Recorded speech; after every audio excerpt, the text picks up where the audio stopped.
우리 성경 다 같이 창세기 29장 2절에서 29장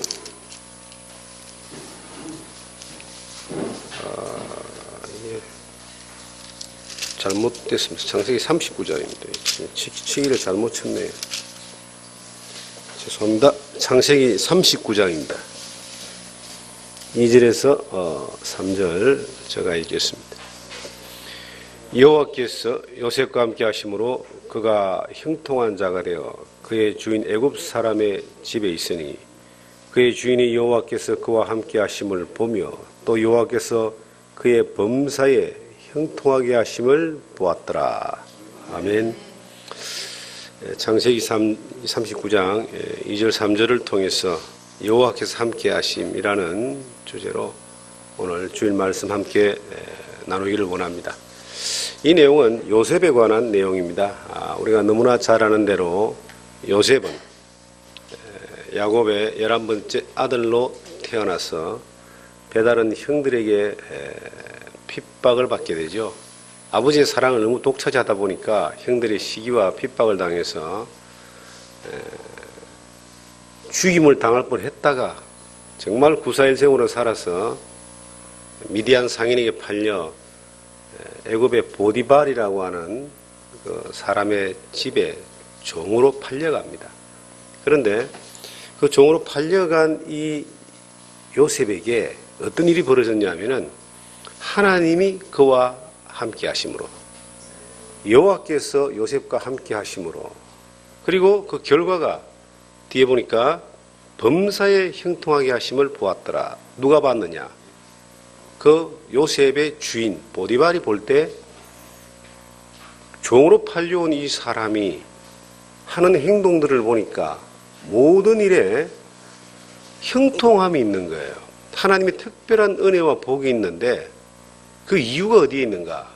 하나님이 요셉과 함께 하십니다. 우리가 신앙생활 하면서요, 은혜가 흘러 넘쳐서 복이 넘치는 사람들이 있습니다. 근데 그 사람들이 도대체 무슨 복이 있길래 저렇게 하나님이 많은 것들을 부어주시는가? 무슨 복이 있길래 저렇게 되는 것마다 하는 것마다 형통한가? 라고 부러움을 살 만한 사람이 가끔 있습니다. 가끔. 그런데 그 이유가 뭔가를 가만히 들여다보면은 하나님이 그와 함께 하시기 때문이다 하는 결론을 내리게 돼요. 범사가 형통하다. 이 범사란 말은 모든 일을 이야기하거든요. 우리가 이제 자녀를 양육하다 보면은 누구나 다 두려움을 가집니다. 왜냐하면은 이 어떻게 자라줄지 이 험한 세상에서 정말 온전하게 자란다라고 하는 것이 쉽지가 않습니다. 다 자랐다고 해서 또 마음 놓이는 것도 아닙니다. 그런데 어떤 성도의 그 가정을 보면은 어떤 자녀를 보면은 정말 반듯하게 믿음 안에서 이렇게 자라가고 성장하고 성숙한 모습들을 자기 몫을 해내는 모습들을 보는 사람이 가끔 있어요. 그게 이유가 뭔가 하고 가만히 보면요. 이유가 딴 데 있는 게 아니에요. 훌륭한 교육을 시키고 많은 것을 투자해서가 아니라 그 부모가 하나님과 함께 하시는 것 때문에 그런 복이 있는 것을 우리가 확인하게 됩니다. 요셉이라는 사람이 형들에게 시기와 미움을 당해서 핍박을 당해서 미디안 상인에게 팔려 애굽으로 왔지만은 하나님의 그 섭리와 계획 가운데서는 그 요셉이 하나님과 함께 하시는 가운데 형통하게 하셔서 결국은 애굽의 총리 대신이 되고 요셉이 애굽의 총리 대신이 되는 것이 목적이 아니라 엄청난 가뭄이 왔을 때에 이스라엘 그 아버지의 집 야곱의 그 자녀들 자기의 형들을 포함한 70명의 그 야곱의 그 식구들을 그 가나안의 흉년에서 그들을 피신하여 구원하게 하는 그러한 계획과 섭리가 그 요셉의 삶 가운데 있었기 때문에 하나님의 개입하심으로 그러한 일들이 진행이 된 겁니다. 우리가 살아가는 삶의 환경과 형편 가운데 지금 어려움에 처해 있는 사람들도 있습니다. 내가 원하지 않는 상황에 처할 수도 있습니다. 그리고 정말 여기서 벗어날 수 있는 길이 없는가라고 그렇게 절망적인 상황이 올 수도 있습니다. 요셉은 그랬습니다. 미디안 상인에게 팔리기 전에 굴에 갇히게 되고 구덩이에 갇히게 되고 죽을 뻔했는데 유다의 그 지혜로 말미암아 살림을 당하게 되고 그리고 살아도 죽은 것 같은 노예로 팔려서 상인에게 넘겨졌다가 그들이 다시 노예로 팔은 곳이 애굽의 그 보디발의 집의 종이었는데 그것이 요셉의 인생의 끝이라고 생각할 수도 있습니다. 그런데 놀라운 것은 요셉이 그 어떤 상황에서도 하나님을 원망하거나 사람을 불평하거나 아니면 원수를 갚으려고 칼을 갈거나 그렇게 하지 않았다라고 하는 거예요. 왜냐하면은 요셉은 꿈쟁이라 그럽니다. 그가 꿈에 하나님이 보여줬던 내용이 있고 약속이 있고 그리고 요셉이 하나님이 그 꿈을 이루어 주시리라 보여준 대로 이루어 주시리라는 믿음이 있었기 때문에 하나님에 대해서 이것이 그 아버지의 사랑을 독차지했던 그 아들이 생명 위협을 당하고 그리고 노예로 팔려와서 남을 종으로 섬기는 그러한 자리에 있지만 그가 하나님을 가까이 했기 때문에 하나님이 그와 가까이 하신 것이다. 저는 그렇게 이 성경을 통해서 요셉을 통하여 하나님이 일하실 수밖에 없었던 이유가 뭔가 우리가 하나님이 여호와 하나님 요셉과 함께 하셨다라고 하는 거기에 이유가 있지만 거기에 갈로를 열고 제가 한마디 더 넣고 싶은 것은 오늘 우리가 함께 하나님이 주시는 말씀과 교훈으로 받고 싶은 것은 하나님이 여호와 하나님이 요셉과 함께 하신 것뿐만 아니라 요셉이 여호와 하나님과 함께 했다라고 하는 겁니다. 이것이 요셉이 범사가 형통하게 되는 비결이었습니다. 우리 주의 사랑을 입은 형제 자매님들, 하나님 여러분과 함께 하십니다. 하나님 우리와 함께 하십니다. 그런데 왜 우리가 형통하지 못하고 왜 감사하지 못하고 왜 절망과 어려움과 힘겨운 가운데 헤매고 있는 줄 아십니까? 하나님 여러분과 함께 하시는데 왜 요셉 같은 복이 나에게 오지 않고 왜 요셉 같은 형통함이 나에게 있지 않고 여전히 광야와 여전히 어떤 종살이를 하고 여전히 쫓겨다니고 여전히 그렇게 힘겨운 가운데서 있습니까?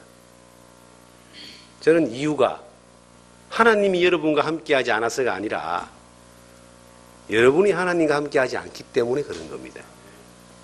저는 이 성경을 보면서 그게 보이는데요. 아침도 잠깐 이 말씀을 다시 묵상을 해봤는데 우리 하나님이 나와 함께 하심에 대해서 그것이 하나님이 나를 형통케 하는 복이다. 그 하나님이 나를 형통케 하시며 복 주시는 은혜다라고 우리가 믿고 바라고 원하지만 그 복이 나한테 오지 않는 이유가 뭘까요? 이유가 하나님이 함께하지 않아서가 아닙니다. 내가 하나님과 함께하지 않기 때문에 그런 거예요. 요셉은 그가 그 엄청난 환난과 어려움을 당하지만 그 여정 가운데서도 하나님을 향하여 원망하지 않습니다. 자기를 향하여 칼을 겨누었던 그 형제들을 향하여 복수의 칼을 갈지 않습니다. 이렇게 되는 것이 하나님의 형통이라고 받아들이는 거예요. 그의 마음 가운데서 자기가 요셉이 하나님과 함께함을 하나님이 그와 함께함을 믿고 그 하나님을 신뢰하고 그 하나님을 믿는 믿음 가운데서 그 모든 것들을 받아들이고 하나님이 이끄신 가운데 살았던 겁니다. 그러니까 요셉의 주인이 보니까 하나님과 상관이 없는 요셉의 주인이 요셉의 행사를 보니까 뭐라고 정언하고 있습니까? 3절에 그의 주인이 여호와께서 그와 함께 하심을 보며 또 여호와께서 그의 범사에 형통케 하심을 보았더라. 그의 주인이 요셉을 통해서 하나님이 함께 하심을 보았다. 다니엘서 6장에 보시면 이 다니엘이라는 사람이 하나님을 향하여 늘 예루살렘을 향해서 하루 3번씩 기도하고 하나님을 향하여 깨어있고 하나님을 섬기는 사람이었습니다. 그런데 그의 신분은 페르시아의 신하였습니다. 그런데 이제 페르시아 신하 중에서도 제일 왕에게 신임을 받는 총리였습니다. 그런데 그를 시기했던 다른 신하들이 이 다니엘을 올무에 딱 걸어가지고 죽여버릴 작정을 하고 그가 항상 하루에 3번씩 예루살렘을 향하여 하나님께 기도한다는 것을 알고 그 페르시아의 왕으로 하여금 칙령을 내리게 합니다.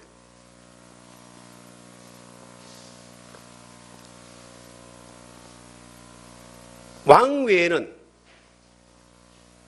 어느 누구에게도 경배하지 못하고 기도하지 못하도록 하는 칙령을 내리게 하고 이것을 어기는 자는 죽임으로 다스리십시오라고 이제 특별 칙령의 도장을 왕이 찍게 됩니다. 그런데 거기에 걸려들은 사람이 다니엘이었습니다. 그런데 다니엘이 그 칙령을 몰라서 걸려들은 것이 아니라 그 칙령이 자기의 목숨을 앗아갈 수 있다는 것도 알았지만 그것을 알고도 하루에 3번씩 예루살렘을 향하여 기도했다라고 나옵니다. 전에 하던 그대로. 이게 하나님이 다니엘과 함께 이 역사할 수밖에 없는 이유가 어디 있냐면은 다니엘이 늘 하나님과 함께 했다는 거예요. 그게 하나님이 다니엘과 함께 할 수밖에 없죠. 사사굴에다가 집어 던졌는데 다음날 왕이 걱정이 돼서 가보니까 멀쩡한 거예요. 하나님이 사자들의 입을 다 막아버리고 다니엘을 보호했습니다. 도리어 그 굴에 다니엘을 모함해서 죽이려고 했던 사람들이 다 들어갑니다. 그때 그 다리오 왕이 페르시아 왕이 말하기를 하나님의 종 다니엘아 너희와 함께하는 하나님이 너를 보호하실 줄 믿는다. 그런데 진짜 하나님의 종 다니엘이 멀쩡하게 살은 거예요. 하나님을 안 믿는 왕이 다니엘을 향하여 그 사람은 하나님의 종이다. 하나님이 그와 함께한다. 하나님이 그와 함께함을 누가 알 수 있느냐? 여러분들이 하나님과 함께하고 형통함을 있는 것은요, 본인이 그것을 경험하고 아는 것 굉장히 중요하지만 하나님이 영광 받는 것은 다른 사람들이 그 사람을 볼 때 하나님이 함께함을 나타나는 증거가 있는 겁니다. 그러한 증거가 하나님 영광을 돌리는 것이죠. 하나님이 우리와 함께함에 대한 그 증거가 어디에 있습니까? 사랑하는 성도 여러분, 여러분들이 하나님의 도움을 받기를 원하고 하나님의 형통함을 받기를 원하고 하나님의 인도함을 받기를 원하고 하나님의 놀라운 역사 가운데서 천지를 주신 하나님의 그 놀라운 역사 가운데서 믿음의 증거가 되기를 원하는데 그렇게 쓰임받기를 원하는데 그러기 위해서 뭐가 필요하냐? 하나님이 나와 함께하는 거 이게 필요한 것이 아니라 내가 하나님과 함께함이 필요한 거예요. 하나님이 나와 함께 하심을 통하여 하나님이 함께 하신다는 증거가 나타나기 위해서는 이 요셉도 그랬고 다니엘도 그랬고 믿음의 수많은 사람들이 그랬던 것처럼 내가 하나님과 함께함을 우리 자신이 하나님과 함께함을 어떻게 유지해 나갈 것인가라고 하는 것이 이것이 중요한 것입니다. 신앙생활은 어떤 기간 딱 하고 마는 것이 아니라 100m 팍 달리고 끝나는 것이 아니고 이것은 마라톤이거든요. 이게 믿음의 이 경주는 주님 만나는 그날까지 끊임없이 한 방향을 향해서 계속 움직이고 나가야 되는데 그 믿음의 긴 여정 가운데 중요한 것이 뭐냐? 우리가 하나님과 함께 가까이 하는 것인데 그것은 내가 하나님과 가까이 하는 방법을 내가 하나님과 가까이 하는 그 비결을 내가 하나님과 가까이 하는 그 원리를 이 성경의 믿음의 선진들의 삶의 교훈을 통해서 우리가 배워서 그것을 그대로 실천하는 것이 가장 중요한 것입니다. 그런데 성경은 구체적으로 이 서신서에 야고보서라는 서신서에 이것을 제시하고 있습니다. 성경 야고보서를 보시면은 4장에 가보시면은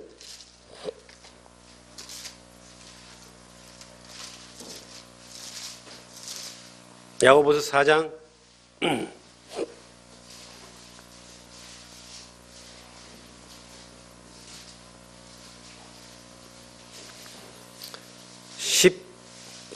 그냥 7절부터 제가 한번 보겠습니다. 그런즉 너희는 하나님께 복종할지어다. 마귀를 대적하라. 그리하면 너희를 피하리라. 하나님을 가까이 하라. 그리하면 너희를 가까이 하시리라. 죄인들아 손을 깨끗하게 하라. 두 마음을 품은 자들아 마음을 정결하게 성결하게 하라. 여기 보니까요, 하나님께 복종하라라고 말합니다. 명령합니다. 그리고 그것이 마귀를 대적하는 것이다.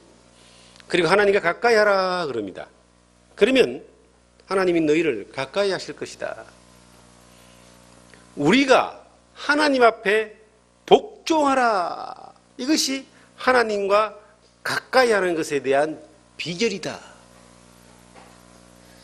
우리가 순종이라는 단어를 참 좋아하죠. 너무나 우리가 많이 듣는 말씀 아닙니까? 믿음은 곧 순종입니다.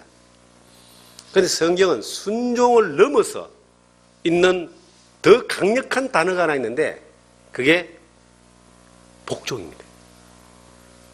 순종은 내가 선택할 수 있는 것이 있어요. 할 수도 있고 안 할 수도 있죠. 복종이란 말은 뭐예요? 절대로 안 하면 안 되는 게 복종입니다. 복이란 말 자체가 무릎을 꿇는다는 뜻입니다. 하나님을 가까이 한다는 말은 하나님의 의도에 복종한다는 의미를 가지고 있습니다. 여러분과 제가 하나님의 의도에 얼마나 복종하는 삶을 사십니까? 복종하는 삶이란 말은 하나님이 요구하시는 것에 대해서는 내가 토를 달지 않는 겁니다. 하나님이 이끄시는 데에 대해서는 내가 하나님을 향하여 대들지 않는 겁니다. 그분이 이끄시는 그 앞에서 그저 내가 원하지 않고 내가 편하지 않고 내가 즐겁지 않다 할지라도 이것이 하나님의 이끄신 가운데 있는 것이라면은 그대로 받아들이는 것을 복종이라고 하는 거예요. 그것이 하나님과 가까이 하는 거예요. 그런데 우리의 삶은 어떻습니까? 너무나 자주 하나님 앞에 순종은커녕 복종은커녕 순종도 안 합니다. 주인이 내가 돼 있는 거예요. 복종이란 말은 주인이 하나님이시다는 거예요.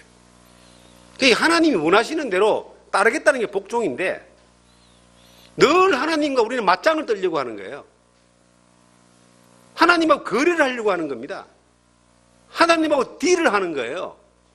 계속 그런 것이 우리 가운데 습관이 되니까 하나님이 주시고자 하는 복이 없어요.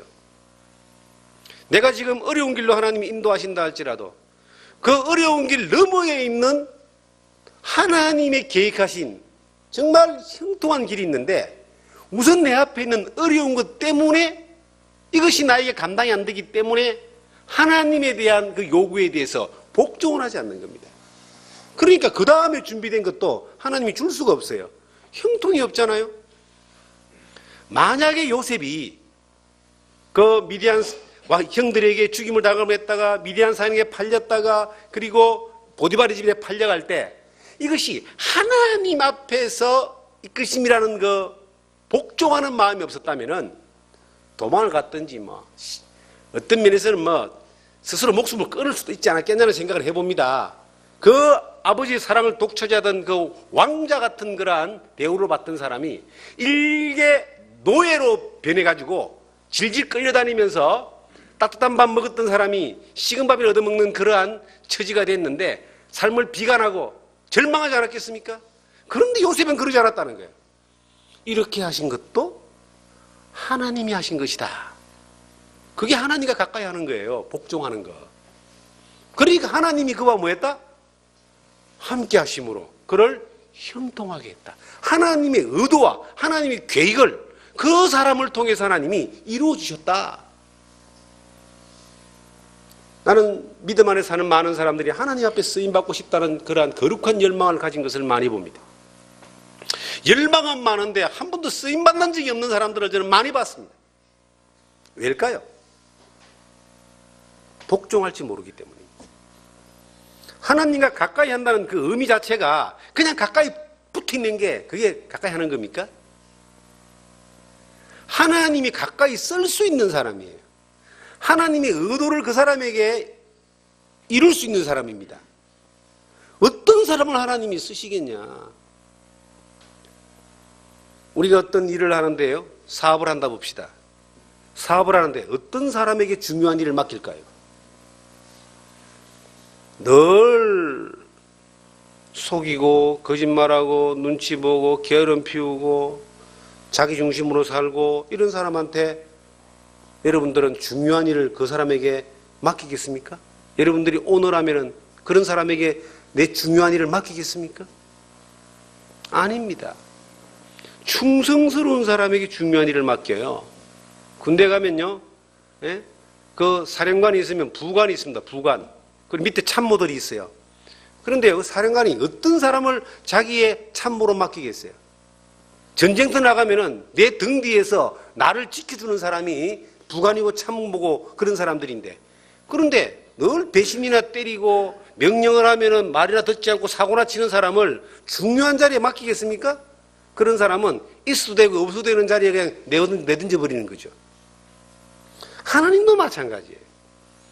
하나님이 자기 일에 쓰임받을 수 있는 사람들을 쓰실 때에 어떤 사람을 쓰십니까? 하나님이 어디에 복종하는 사람이에요. 내게 맡겨진 그 일들이 좋은 환경이든 안 좋은 환경이든, 범사란 말은요, 범사의 형통이라는 그 말이 우리가 단어를 잘 이해해야 돼요. 이 범사란 말은 좋은 일에만 형통한 것이 아닙니다. 범사는 좋은 일도 있고 안 좋은 일도 있고 힘든 일도 있고 쉬운 일도 있고 울 때도 있고 웃을 때도 있고, 그게 범사예요. 그 모든 범사에 하나님의 의도 앞에서 그가, 이 요셉이 복종했다는 겁니다. 하나님이 그 범사에 하나님이 함께 하시고 형통함을 보여줬다는 거예요. 여러분과 저가 하나님을 증거하는 증인입니다. 우리의 삶 가운데서 우린 너무나 하나님을 향하여 불충한 사람들이 아니냐. 난 여러분들에게 묻습니다. 하나님 여러분들에게 요구하는 어떤 요구가 있다면 여러분들은 그 하나님 앞에 이유를 대겠습니까? 무조건 예 하고 따르겠습니까? 나는 여러분들을 보니까 이유를 다 댈 사람들이에요. 이유가 많아. 이유가 살아가는데 하나님 요구하시는 일들이 분명히 드러나는데 이유가 너무 많은 거예요. 그리고 하나님과 거래하려고 그래. 하나님이 그 사람을 형통하게 하시겠냐는 겁니다. 하나님이 함께 하시지만 그 사람들을 형통하게 했다가는 하나님이 일을 망칠 수가 있어요. 하나님이 요구하시면 무조건 거기에 복종하는 겁니다. 그것이 하나님과 가까이 한다는 의미입니다. 그 사람을 통해서 하나님이 범사가 형통하게 하시는 거예요. 하나님의 일에 쓰시는 겁니다. 한때는 나도 그랬는데 하는 사람들이 있어요. 저는 그런 말을 들으면 정말 교만한 사람이라고 이야기합니다. 한때 그래서 그러한 능력을 경험했다면 믿음은 갈수록 더 많은 것들을 경험하고 더 많은 일이 쓰임받는 거 아닙니까? 시간이 갈수록 더 하나님 앞에 내 의지와 상관없이 복종하는 것들이 체질화된 사람이 되어가는 것이 신앙의 성장입니다. 한때가 아니라 항상 범사에 늘 이 다윗이 고백했던 것처럼 여호와는 나의 목자시니 내가 부족함이 없으리로다. 그렇게 살았기 때문에 그 뒤에 보면 내 잔이 넘치나이다. 잔이 넘치는 것에 대해서 너무나 좋아하죠. 하나님이 그를 지켜주는 걸 너무나 좋아하죠. 그런데 그 잔이 넘치고 하나님이 지켜주는 것에 대한 이유가 있는 거예요. 그가 하나님을 향하여 양이 목자를 따르듯이 늘 함께 했기 때문에 잔이 넘치는 거예요.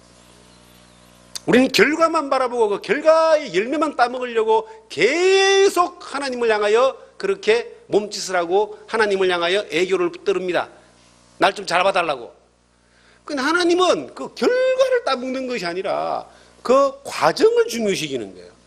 과정이 없는 결과가 없습니다. 하나님과 함께 하셨다라고 형통했다는 그 결과를 가지고 우리는 내가, 내 자녀가, 내 주변이, 이 교회가 다 그렇게 되기를 바라는 아름다운 희망을 가지고 있지만, 그렇게 되기 위한 과정은 뭐냐? 그가 하나님께 복종하는 믿음이 있었기 때문에 그러한 결과가 나타난 겁니다. 성경은 그걸 말하고 있어요. 여호와께 복종하라. 그러면 마귀도 대적합니다.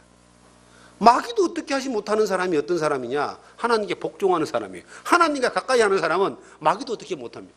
다니엘을 죽이려고 했던 그 마귀의 무리들이 권력자들입니다. 왕의 옆에서 권력을 나눠 먹었던 사람들인데, 다니엘이 하나님과 가까이 하니까 그 마귀의 대적의 무리들이 문명이 바뀌어져가지고 도리어 그들이 사자굴에 들어가서 밥이 돼버립니다. 마귀도 어떻게 하지 못하는 사람이 있어요. 하나님께 복종하는 사람입니다. 하나님과 가까이 하는 사람들입니다. 이 복음이 전해지는 어떤 역사 가운데서 항상 함께 따라오는 것이 마귀의 역사예요.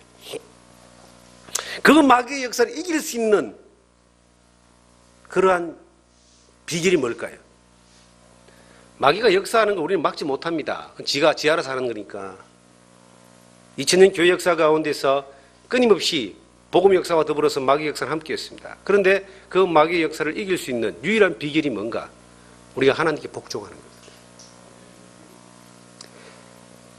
내가 가지고 있는 생각이 아무리 옳다 할지라도 내 하나님이 이렇게 하라 그러면은 그 생각을, 내 생각을 완전히 포기하고 하나님이 하라는 대로 가는 게 복종입니다. 마귀의 역사를 이긴다니까요. 마귀의 방해를 이긴다니까요. 마귀의 올무가 도리어 거기에 마귀의 그 꼬임이 스스로 무너지게 만드는 그 비결이 뭐냐? 하나님께 복종하는 겁니다.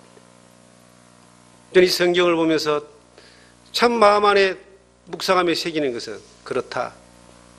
지금까지 살아왔던 시간들이 하나님을 향한 그 복종, 하나님을 선택하는, 하나님의 뜻을 쫓아가는 것들을 선택해왔던 것처럼 앞으로 더욱 그래야 되겠다. 내가 이만하면 됐으니까 이제부터는 내 마음대로 살자. 그 순간 끝나버립니다. 우리는 순간순간 늘 선택을 해야 돼요. 하나님을 가까이 할 것인가? 아니면 내 마음대로 살 것인가? 이 선택은 항상 내 앞에 있습니다. 우리 하루하루가 늘 그런 선택 가운데 있습니다. 그런데 내가 온전히 하나님을 선택해 봤느냐? 선택해 봤을 때 하나님이 어떤 역사를 보여줬느냐? 많은 기적의 역사를 보여줬죠. 범사에 형통한 걸 보여주는 거예요. 그런데 하나님을 선택 안 하면서 늘 어려워요. 우리 인생을 한번 돌이켜보세요. 내가 절망 가운데 있을 때, 절박할 때 하나님만이 온전히 바라보면서 도움을 바라고 하나님 앞에 간구했을 때 그 하나님 우리를 도와주지 않았습니까? 인도하지 않으셨습니까? 그런데 조금 살만하면요, 그때는 하나님 필요 없어요. 말로 하나님 필요 없다는 말은 안 하지만 그 행동이 하나님이 필요 없는 행동을 하는 거예요. 하나님의 말씀에 복종하지 않습니다. 그건 다른 말로 하면 하나님께 가까이 하지 않는다는 이야기예요. 그건 또 나가면 하나님의 형통함이 필요 없다는 이야기입니다. 하나님 없이도 잘 된다는 이야기예요. 그게 교만이라는 겁니다. 인생이 망가지는 비결이 한 가지가 있는데 그게 첫 번째가 교만입니다. 교만은 패망의 선봉이라 그래요. 이 교만이 뭐냐? 하나님 없이도 잘 살 수 있다는 게 교만입니다. 하나님 없이도 다 된다고 생각하는 게 교만입니다. 하나님을 두려워하지 않는 것이 교만입니다. 하나님 앞에서 하나님이 그를 높여놨는데 지가 스스로 높은 줄 알고 지보다 좀 낮은 사람을 업신여기고 비난하고 짓밟는 것을 교만이라고 하는 겁니다. 수많은 사람들은 그 교만병에 걸려가지고 무너지기 시작합니다. 사울왕이 그랬고 롯이 그랬고 수많은 성경 역사에 보면은 그 교만병이 들어가지고 넘어지는데 그 교만이 어디서 오느냐? 하나님을 가까이 하지 않기 때문에 오는 겁니다. 하나님의 말씀에 복종하지 않기 때문에 오는 거예요. 우리는 체질적으로 하나님을 향해 불순종하고자 하는 그러한 이 이 반역의 피가 흐르는 사람들입니다. 아담의 후손들이잖아요. 그런데 십자가를 경험하고 난 뒤에, 십자가의 능력을 경험하고 난 뒤에 하나님 앞에 정말 굴복하는, 그 앞에 무릎 꿇는, 그 앞에 내려놓는 훈련들을 신앙의 여정 가운데 수없이 하나님이 시켰고 그렇게 해왔습니다. 그러면 많은 시간이 지나가면 지나갈수록 이 다니엘이 전해하던 그대로, 자기가 죽는 줄 알면서도 전해하던 그대로 그렇게 예루살렘을 향하여 하루 3번 기도할 수 있었던 이유가 뭐냐? 전해하던 그대로 해야지만이 전에 믿던 그 하나님의 능력을 그대로 본다는 거예요.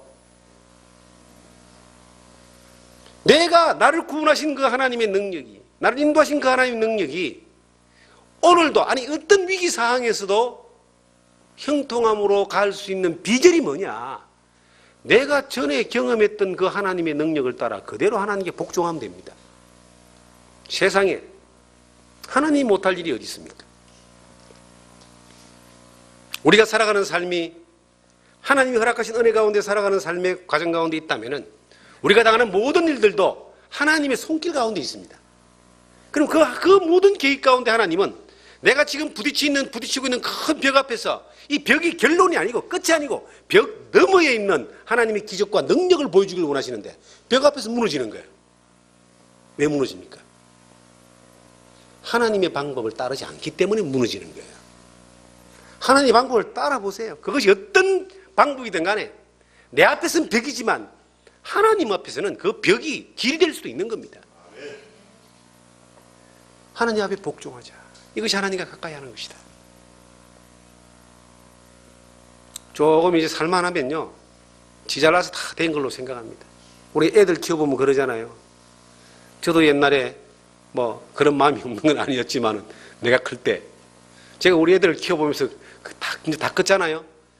걔들이 이런 생각할지 모릅니다. 아이고 우리 엄마 아버지가 뭐 나를 키웠나, 내가 스스로 고생해서 컸지. 가끔 그런 애들이 있잖아요. 그 반항기 있을 때. 근데 참 부모가 볼 때는 얼마나 마음이 아프겠습니까? 여러분, 지금까지 살아온 것이 하나님이 나를 키웠냐? 하나님 나에게, 내가 예수 믿고 고생만 했지? 내가 잘나서, 내가 노력하고, 내가 힘써서 이렇게 살아왔지? 내가 이만큼 고생했기 때문에 내 사업이 이만큼 됐고, 내가 이만큼 애를 썼기 때문에 내 자식이 이렇게 컸고, 내가 이만큼 노력했기 때문에 내가 내 집이 이렇게 됐지, 뭐 누가 도와줬어 하는 마음이 내 속에 요만큼이라도 있다면은 하나님이 얼마나 서운해 하시겠어요? 사실은 하나님이 다 주신 건데, 하나님의 은혜를 주신 것인데, 그 교만이 우리를 신앙의 패망으로, 삶의 패망으로, 인생의 패망으로 결론짓게 만들 수가 있습니다. 그래서 성경은 교만한 자에 대해서, 이 성경은 그렇게 혼을 냅니다. 그 6절에 보시면 그런 말씀이 있어요. 야고보서 6절에 그러나 더욱 큰 은혜를 주시나니 그러므로 일렀으되 하나님이 같이 읽습니다. 교만한 자를 물리치시고 겸손한 자에게 은혜를 주신다 하였느니라. 이것은 원리다. 하나님이 교만한 자를 반드시 물리친다는 말은 뭡니까? 가까이 두지 않는다는 뜻입니다. 하나님 없이도 지가 잘 된다는 사람을 가까이 두겠습니까? 전쟁터에 나갔는데, 네? 한편이란 말은, 전쟁터에 우리가 아군 한편이란 말은 뭔 뜻인지 아세요? 적이 똑같다는 이야기예요. 그러니까 총을 쏠 때 내한테 절대 안 쏘고 적한테 쏜다는 거거든요. 그런데 전쟁터에 나갔는데 아군이, 예? 같은 편이 총을 내 등 뒤다 나를 쏘옵니다. 그럼 이놈은 간첩이죠. 그런 놈을 데리고 전쟁터 나가겠습니까? 하나님은 그런 사람을 물리친다니까. 하나님 편에 있지 않은 사람은 물리쳐버려요. 그 사람이 어떤 사람들이냐? 교만한 사람입니다. 하나님이 물리쳐요. 아예 가까이 두지 않는다는 거예요. 그런데 하나님은 겸손한 사람에 대해서는 뭐라고 기록되어 있느냐? 이 겸손한 사람에 대해서는 은혜를 주신다. 늘 가까이 두신다. 이 겸손은 하나님이 말씀하시는 그대로 복종할 수 있는 사람입니다. 저기 길이 없는데 가라 그러면은 그냥 갈 수 있는 사람이 복종하는 사람이에요. 하나님 우리가 그런 사람이 되기를 원한다. 그래 하나님 우리를 통해서 일하시는 거예요. 여러분 지금 하나님 삶 가운데서 막막한 부분들에 지금 들어있는 분들이 계실 거예요. 어떤 골목에 딱 들어섰는데 지금 앞으로 가자니까 길이 안 보이고 뒤로 가자니까 이게 절벽이고 옆으로 가자니까 이게 낭떠러지고 그러한 자리에 서 있는 분들이 계실 거예요. 그런데 여러분 비결은 하나밖에 없습니다. 여러분들이 하나님과 가까이 하는 길밖에 없어요. 그 낭떠러지 그 자리에 인도하신 분이 하나님이라는 것을 내가 딱 믿는 그 순간 거기서부터 출발하는 거예요. 여기 온 것이 실수가 아니라 그 자리에 오게 하신 것이 하나님이시다. 그리고 거기에서 전에 하던 그대로 그 하나님과 가까이 하시라 이 말이에요. 하나님의 도움을 구하시라 이 말입니다. 그러면 하나님이 길을 열어주십니다. 범사가 형통하게 하는 것들을 반드시 보게 합니다. 사랑하는 우리 성도 여러분, 하나님을 가까이 하는 것을 구체적으로 제가 몇 가지 제시를 해드리겠습니다. 이 성경은 우리에게 말합니다. 하나님을 가까이 하는 것이 뭐냐? 여호수아서 1장에 보시면은 하나님을 가까이 하는 것에 대해서 여호수아는 그 엄청난 가나안 정복 전쟁에 한 번도 가보지 못했던 가나안을 향해서 출발하면서 그가 힘을 얻고 담대하게 갈 수 있었던 그 하나의 비결이 뭐냐면은 여호수아서 1장을 보시면은 한번 찾아보겠습니다.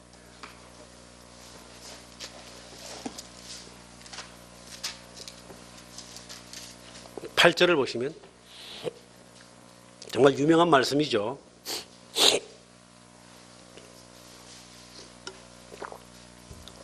이 율법책을 네 입에서 떠나지 말게 하며 주야로 그것을 묵상하여 그 안에 기록된 대로 다 지켜 행하라. 그리하면 네 길을 평탄하게 될 것이며 네가 형통하리라. 이 요셉에게 했던 요셉이 경험했던 것 똑같은 말씀이에요. 그런데 구체적으로 설명하기를 이 율법책에 기록된 이 말씀을 묵상하라. 그리고 기록한 대로 지켜행하라. 이것도 복종을 이야기하죠.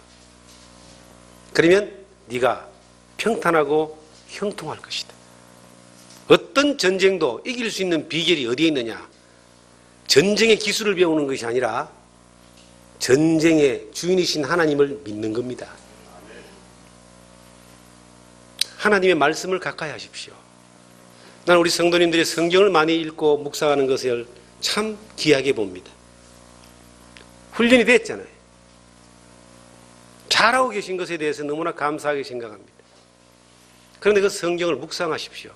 읽는 것을 넘어서 묵상한다 이 말이에요. 그분의 의도를 내가 깊이 사모하면서 계속 이렇게 되새김한다는 뜻을 가지고 있습니다. 묵상이라는 것은. 주일날 말씀을 한 번 딱 듣고 문 밖으로 나가는 그 순간 기억 속에 사라지는 것이 아니라 주일날 예배를 통해서 하나님이 우리에게 들려주신 그 말씀이 일주일 아니 그 이상이라도 늘 이렇게 되새김되어지고 묵상이 되어지면서 그러면서 하나님의 그 은혜를 바라는 그리고 그 말씀을 따라 순종, 복종, 지킨다는 말은 순종을 넘어 복종이거든요. 그러한 은혜 가운데서 우리가 자세를 가지고 살 때에 그것이 하나님과 가까이 하는 것이기 때문에 우리의 삶을 평탄하게 하고 형통하게 한다고 성경은 약속하고 있습니다. 우리 안에 그리스도의 말씀이 풍성하다는 것은 성경을 많이 외우고 많이 읽는다는 의미가 아닙니다. 그 성경의 말씀을 따라서 지켜서 복종하는 일들이 많은 것을 그리스도의 말씀이 풍성하다고 하는 거예요. 성경 달달달 외우는 사람이 많은 것이 그리스도의 말씀이 풍성한 겁니까? 그렇지 않습니다. 성경은요, 젊은 애들이 잘 외워요. 저도 20대 때 성경을 얼마나 외웠는지 모릅니다. 지금은 이게 이제 두뇌 회전이 잘 안 돼가지고 잘 안 외워져요. 그런데 그 20대 때는 성경을 많이 외웠지만은 지금은 그 성경의 말씀을 많이 복종하고 삽니다. 지금이 훨씬 더 그리스도의 말씀이 풍성한 시대에 살고 있는 거예요. 하나님과 가까이 한다는 말은 그 그리스도의 말씀이 풍성한 삶을 사는 것인데 우리에게 믿어진 바 된 그 말씀들이 들려진 바 된 그 말씀들이 하나님의 의도가 우리 가운데 전달된 그 말씀들이 우리는 군말 없이 뭐한다? 복종하는 겁니다. 그런 사람을 하나님이 더 많이 쓰셔요. 아니, 그런 사람에게 하나님이 은혜를 더 주신다니까. 분명히 겸손한 자에게 은혜를 주신다 그랬잖아요. 하나님의 은혜가 흘러넘치는 삶을 하면 여러분도 더 많이 경험하시기를 하나님이 원하고 계십니다. 저는 삶 가운데서 하나님의 일하심을 믿는 사람이에요. 그래서 어떤 어려운 일을 당하고 억울한 일을 당하고 어떤 힘겨운 일을 당할 때에 최종 결론이 뭔지 아세요? 하나님 감사합니다. 왜요? 내가 원하지 않는 결론이지만, 내가 바라지 않는 상황이지만, 내가 정말 억울한 일을 당했지만은 그 일도 누가 하셨다? 내가 살아계신 하나님을 믿는다라면, 그 삶이 하나님 앞에 있다고 믿기 때문에 최종적인 결론은 그것도 뭐요? 감사합니다. 그리고 한마디를 던집니다. 제가 자주 쓰는 단어 가운데 하나인데, 나는 하나님이 살아계신 걸 믿습니다. 결론이 그렇게 나는 거예요. 그런데 그 하나님이 안 믿어지면은 내가 모든 걸 다 해야 됩니다. 억울한 거 풀어야 되고, 열받는 거 해결해야 되고요, 손해보는 거 갚아야 되고요, 나쁜 놈 징벌해야 되고요. 그게 안 믿어지면 그렇게 하는 거예요. 그런데 그게 믿어지면은 요셉이 그를 팔아 죽이려고 했고 팔아버린 형들을 향하여 어떤 태도를 가지는 줄 아세요? 애굽의 흉년이 들었어. 이제 형들이 양식을 얻으러 왔을 때에 정말 이 요셉이 하나님과 함께함에 대한 믿음이 없었다면 형들을 골탕을 먹이거나 다리라도 하나 부셔버렸든지 눈을 하나 파버렸을 겁니다. 제 같으면 그랬을 것 같아요. 얼마나 열받겠어요. 죽이려고 그랬잖아요. 제일 나쁜 놈이 자기를 죽이려고 한 사람이 제일 나쁜 놈이거든요. 근데 요셉이 그러지 않았습니다. 그의 형들에게 양식을 주는 것뿐만 아니라 그 식구들을 다 구원했는데, 저 아버지가 와가지고 이제 이 고센 땅이라는 땅을 이제 받아서 살게 됩니다. 그런데 아버지 야곱이 죽어버렸네. 그 형들은 그렇게 생각했을 거예요. 야곱이 살아있을 때는 요셉이 우리를 건드리지 못할 것이다. 그 야곱이 죽어버렸습니다. 형들이 이제 바짝 긴장을 합니다. 그리고 요셉에게 찾아가서 한 번만 용서해달라, 살려달라고 막 빕니다. 왜냐하면 요셉은 이 애굽에서 바로 다음에 2인자입니다. 이 총리 대신 손가락만 까딱하면 몰살시킬 수 있는 사람이에요. 그런데 요셉이 그 형들을 향해서 말합니다. 이렇게 된 것은 하나님이 하신 것이다. 이게 얼마나 멋있습니까, 여러분? 그건 다른 말로 하면 하나님께 복종했다는 거예요.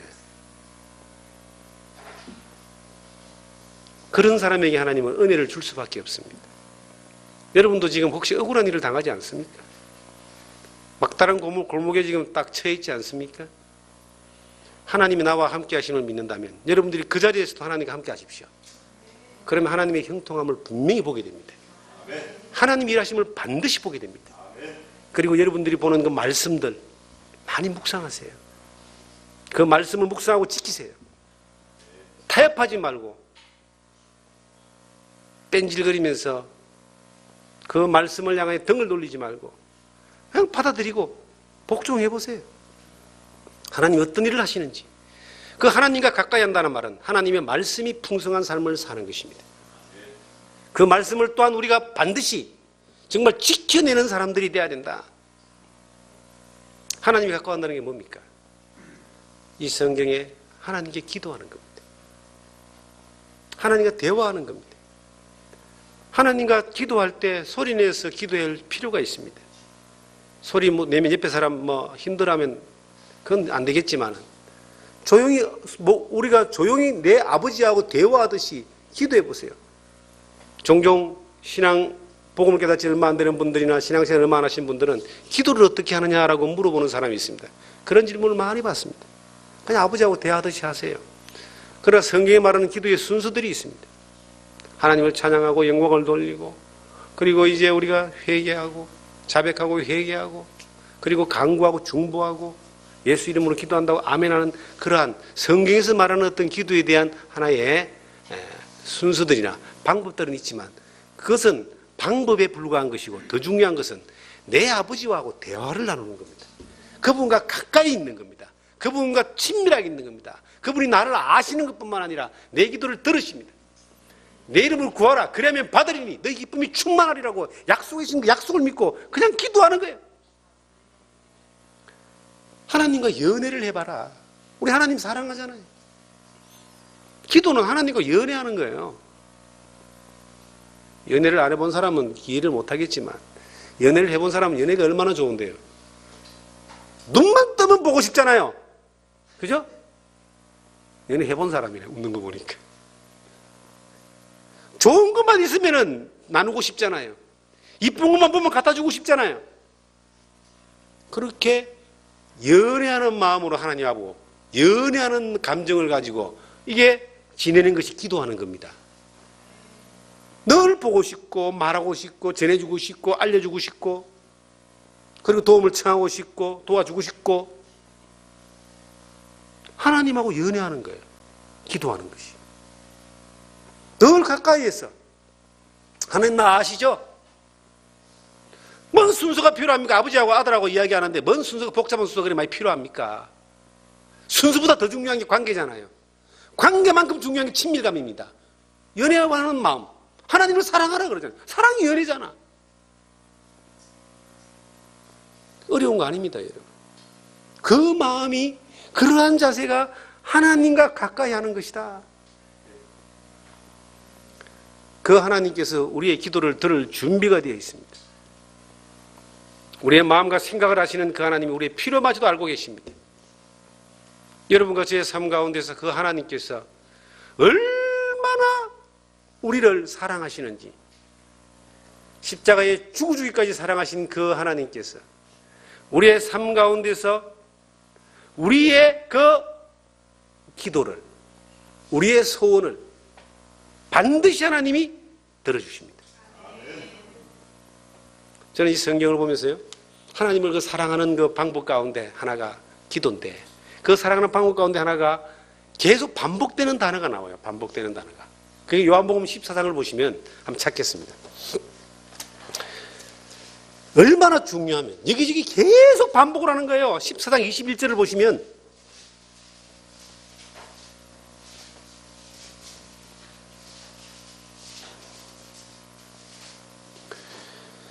나의 계명을 지키는 자라야 나를 사랑하는 자니 나를 사랑하는 자는 내 아버지께 사랑을 받을 것이요 나도 그를 사랑하여 그에게 나를. 이 무슨 말씀이에요? 계명, 이 말씀을 지키는 자가 나를 사랑하는 자다. 이 지킨다는 말은 순종을 넘어 뭐라 그랬죠? 복종입니다. 복종을 잘 못하는 사람은 하나님을 사랑하지 않는 거예요. 복종을 잘 못하는 사람은요, 하나님의 인도하심을 보기가 굉장히 힘듭니다. 형통함을 보기가 힘듭니다. 내 계명을 가지고 지키는 자는 나를 사랑하는 자인데 나를 사랑하는 자는 그에게 나를 나타낸다 그랬습니다. 이게 성경 전체에 나타나는 원리입니다. 원리. 하나님과 가까이 하는 것에 대한 원리입니다. 우리가 기도할 때 어떤 마음이 생겨요? 우리가 기도할 때 되면요, 더 하나님을 많이 사랑하는 마음이 생기는 거예요. 더 하나님께 뭐하고자 하는 마음이 생긴다? 더 하나님에게 많이 복종하고자 하는 마음이 생깁니다. 기도하면. 그런데 텔레비만 보고 앉아있으면 어떤 마음이 생길까요? 하나님한테 복종하고자 하는 마음이 멀어지는 거예요. 세상 일에만 몰두하면요, 세상 일이 더 좋으니까 그쪽으로 자꾸 가는 겁니다. 하나님을 사랑하는 것과 세상을 사랑하는 것이 이게 극과 극이에요. 줄다리기입니다. 그런데 하나님과 가까이 하는 쪽으로 계속 가는 사람은 이 힘이 하나님 쪽으로 계속 가기 때문에 하나님의 일에 더 많이 쓰여지고 이것이 그에게 나를 나타낸다는 말로 이것이 성경은 기록되어 있습니다. 우리가 우리의 살아가는 삶의 실천을 한번 해보자는 거죠. 야, 성경대로 살면 어떻게 다 사냐 이렇게 이야기하는 사람들이 있는데 우리가 성경대로 구원받은 사람이에요. 성경 약속대로 천국 가는 사람들입니다. 성경대로 하나님이 살아계실 믿는 사람이에요. 성경대로 안 산다면은 하나님 왜 믿습니까? 성경대로 사는 게 힘듭니까? 믿음으로 사는 게 힘듭니까? 물론 완벽하지 못하고 실수가 있고 넘어짐이 있겠지만은 그렇게 힘들지 않습니다. 살 수 있도록 하나님이 다 해놓으셨습니다. 살면 되는 거예요. 아이고, 믿음으로 살면 힘들지요. 네. 믿음으로 살면 힘든 수준에 있는 사람이 참 많지만은 어떤 사람들은 믿음으로 안 사는 게 힘든 사람들도 있어요. 그 믿음의 능력과 기적을 수없이 경험한 사람들은요, 믿음으로 안 사는 게 힘든 거예요. 우리가 입맛이라고 하는 것이, 어떤 사람이 결혼해서 시집을 갔는데 남편이 자꾸 그런데요, 우리 엄마가 해줬던 된장찌개가 정말 맛있는데 왜 그 맛이 안 나냐고. 아무리 정성을 들여도 그 맛이 안 난다는 거예요. 그래서 이제 어느 날 시어머니가 집에 오신다 그러길래 며느리가 어머니한테 전화를 걸었어요. 어머니, 우리 애기 아빠가 어머니가 끓여준 된장찌개가 참 먹고 싶다고 내가 아무리 잘 끓여줘도 그 맛이 안 난다 그러는데 도대체 그 비결이 뭐냐고. 도대체 그 비결이 뭐냐고 좀 가르쳐 달라고. 그랬더니 어머니가 하는 말씀이, 내가 다음에 올라가서 가르쳐 줄게. 그래서 다음에 이제 올라오셨어요. 올라오셔서 어머니가, 자, 잘 봐라. 그러고 된장찌개를 쫙 끓이는 겁니다. 똑같이 끓여. 그런데 마지막에 뭘 한 숟가락 턱 넣더라는 거죠. 아마 이게 비결이에요? 그래, 이게 비결이다. 이게 뭔데요? 소고기 다시다. 그게 비결인 거예요. 소고기 다시다를 딱 넣으면 입에 감칠맛이 쫙 납니다. 그게 입맛이 딱 들어가 있으면 다른 건 못 먹어요. 우리가 하나님을 향한 이 믿음의 맛을 딱 보면은 다른 거 잘 못 먹습니다.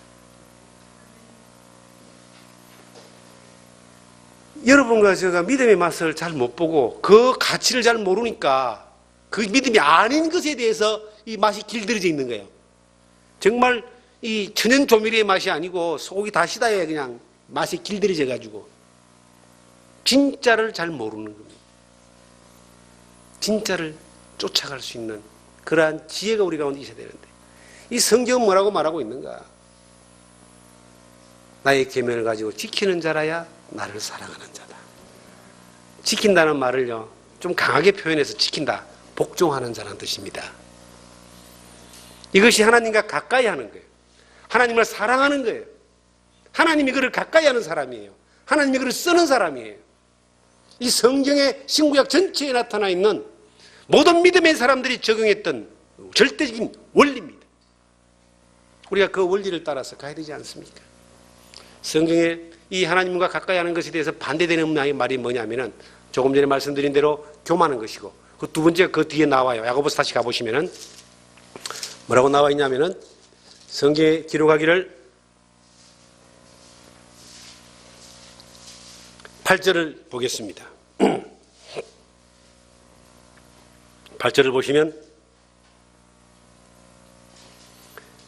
하나님을 가까이 하라. 그리하면 너희를 가까이 하시리라. 죄인들아 손을 깨끗이 하라. 두 마음을 품은 자들아 마음을 성결하게 하라. 하나님과 가까이 하는 것에 대한 방해 요소가 뭐냐? 두 마음을 품는 거라고 성경은 말하고 있습니다. 성결이란 말은요, 지조를 지키지 않는다는 뜻입니다. 성결 반대가. 성결은 지조를 지킨다는 뜻입니다. 두 마음을 품다는 말은 뭘까요? 하나님도 사랑하고 세상도 사랑하는 걸 이야기합니다. 두 마음을 품는 게 뭡니까? 하나님도 좋지만 돈도 좋은 겁니다. 하나님과 재물을 겸하여 섬기지 못한다. 이건 성경은 절대적인 그 가치로 못을 박아놨습니다. 우리가 재물은 벌어서 수고해서 쓰는 재화입니다. 이건 삶의 목적이 아니라 과정 가운데 필요한 도구입니다. 그런데 어느 때인가 재물이 인생의 목적이 되어 있습니다. 수많은 사람들이 평생 동안 돈 버는 게 목적입니다. 인생 70, 80년요 거의 살아가는데 살아 움직일 때는 인생의 목적을 돈에 두고 사는 사람들이 많습니다. 하나님 믿는 사람은 그렇게 하면 안 됩니다. 목적이 돈이 아니라 과정이죠. 인생의 목적은 하나님의 영광을 돌리는 겁니다. 우리가 돈을 벌어서 하나님의 영광을 돌리는 일에 쓰는 것이, 그것이 중요한 것이지 돈 자체가 우리에게 목적이 되고 그것이 우리에게 전부가 되면 이거는 두 마음을 품은 사람이니까 하나님을 가까이 할 수 없는 사람입니다. 절대로 안 됩니다. 세상을 사랑하는 것이 하나님과 원수가 된다고 성경은 말합니다. 이 야고보서에 보면은 세상을 사랑하는 것을 가늠하는 여자들이여 이렇게 기록하고 있습니다. 왜 그렇게 기록할까요? 두 마음을 품기 때문입니다. 한 여자가 두 남자를 사랑하면 이거 되겠습니까? 이 두 마음을 푸는 사람이니까 정결하지 못하고 깨끗하지 못한 거 아니에요? 그것은 안 되는 거예요. 신앙생활하는 사람이요, 하나님만을 섬기고 하나님만을 위하기를 원합니다. 하나님 외에 다른 것이 내 앞에 차지하면 그건 우상숭배가 되는 거예요. 그것은 영적 간음이 되는 것이고 그것은 두 마음을 품는 것이고 성결하지 못한 것이고 그것은 하나님과 가까이 하지 않겠다라고 하는 선언과 같은 것입니다. 하나를 선택해 보세요. 너희가 어느 때까지 두 사이에 머물겠는가? 나와 내 집은 여호와를 섬기겠노라. 여호수아 24장에 여호수아가 이스라엘 민족을 향해서 선언했던 말입니다. 이스라엘 민족은 하나님 믿는다 이 말이에요. 그런데 하나님도 믿지만 가나안에 들어와 보니까 가나안에 좋은 신도 많으니까 그것도 같이 믿자 그랬어요. 그러니까 여호수아는 너가 마음대로 해. 나는 내와 내 집은 내 하나님만 섬기겠어. 그 옛날 엘리야가 갈멜산에서 하나님께 속한 자는 나에게로 나오라. 하나님께 속한 자. 양다리 걸치는 거 말고 우리가 이 땅에 몇 년 살 것 같아요? 앞으로 한 200년 살 것 같습니까?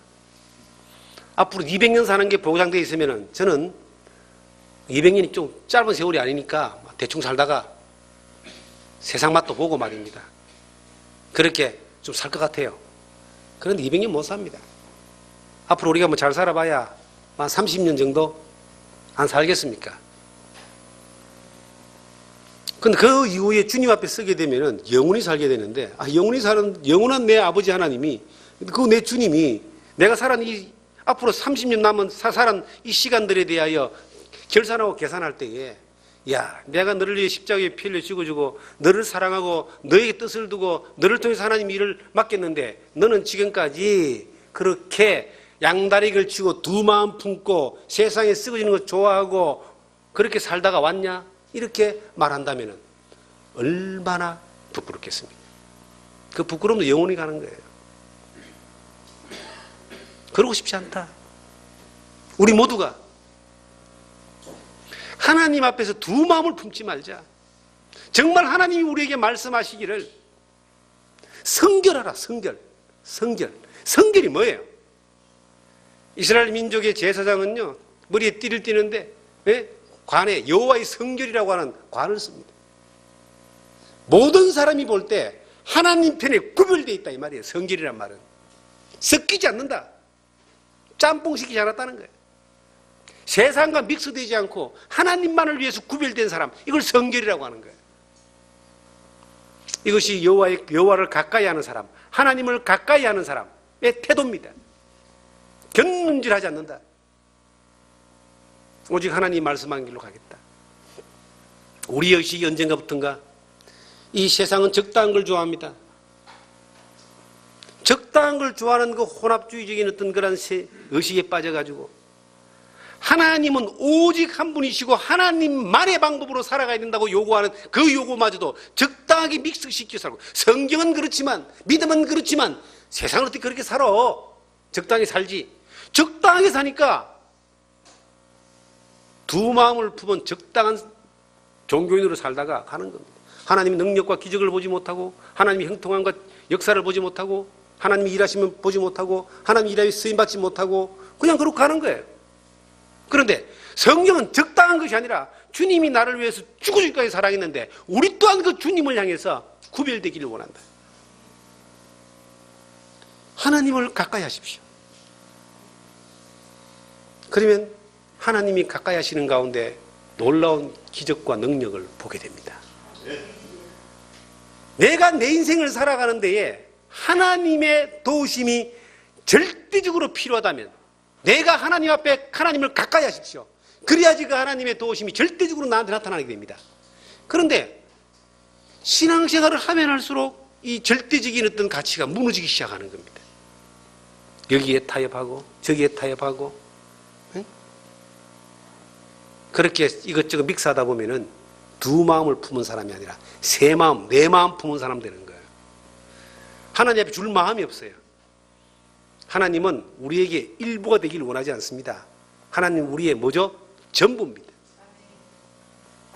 여러분들은 하나님이 나를 1번으로 생각하기를 원하시죠? 맞습니까? 저는 그렇게 생각합니다. 하나님이 정말 나를 1번으로 생각하시기 때문에 나는 대단히 가치 있는 존재라고 생각해요. 이 세상 어떤 인생하고도 비교 안 될 만큼 나는 가치 있는 인생이라고 생각하는 사람입니다. 진짜 1번이니까. 이처럼 사랑하사, 1번으로 사랑하사, 독생자를 주셔가지고 나를 구원했잖아요. 하나님 나 1번입니다. 여러분들은 하나님 몇 번이에요? 3번? 솔직히 말해보세요. 우리 이병철 장로님은 1번이네. 딱 고백이 나오는 거 보니까. 여러분 마음에 하나님 몇 번이에요? 모든 일 다 해놓고 하나님 찾고 모든 일 다 해놓고 하나님 일을 쫓아가는데 여러분들이 삶 가운데 하나님 1번이라고 말할 수 있습니까? 입으로만 1번이에요? 하나님이 나를 1번으로 대하기를 원하신다면 여러분도 그 하나님을 1번으로 대하세요. 하나님이 나와 가까이 하셔서 나를 형통하게 하기를 원하신다면 여러분도 하나님과 가까이 하세요. 복종하세요. 말씀에 순종하세요. 그분으로 말미암아 기뻐하세요. 그분을 사랑하세요. 그럼 그 하나님이 나를 1번으로 여기신다니까. 정말 하나님이 나를 1번으로 여기시는 것을 지난 삶 가운데 수없이 많이 경험했고요. 날마다 경험합니다. 그 하나님 옆에 있다는 것이 얼마나 행복한지 모릅니다. 어떤 상황이라도 범사가 하나님과 함께하는 거니까. 어떤 것은 하나님이 함께하지 않고 어떤 건 하나님이 함께하고 그걸 골라낼 수 있습니까? 그거 골라내지 마세요. 우리의 삶에 24시간이 하나님과 함께하는 거예요. 그 범사에 하나님을 1번으로 생각하세요. 하나님 그 말씀을 사모하고 묵상하며 내가 정말 내 안에 들어오는 그 교만병, 하나님이 없어도 잘 될 수 있다라고, 하나님이 없어서 살 수 있다라고, 하나님이 없어서 나는 이렇게 했다라고 하는 그러한 얄팍한 교만병이 들어와서 우리 인생을 망치지 않도록 여러분 조심하십시오. 교만이 들어올 때요, 들어온다고 안 들어와요. 교만이 들어올 때 들어온다고 들어오면 막아내지. 어느 날 보면 들어와 있는 거예요. 어느 날 들어와 있는 거예요, 그게. 그게 항상 하나님 앞에 끼어 있어야 됩니다. 잘 돼서 교만한 것보다 못되면서 늘 겸손한 게 훨씬 복 있는 겁니다. 정말 그러합니다. 그러나 잘 되면서 겸손하면 더 좋지 않겠습니까? 하나님이 형통하게 하심으로 그 은혜를 내리심으로 겸손함을 유지할 수 있는 그러한 복을 누릴 수 있도록, 그 은혜를 누릴 수 있도록 우리가 그렇게 하나님과 가까이 하셔야 됩니다. 그 가까이 함으로 말미암아 형통함을 경험하는, 그것도 날마다 경험하는, 그리고 믿음의 증거가 되는 여러분과 제가 되기를 주님 이름으로 축원합니다.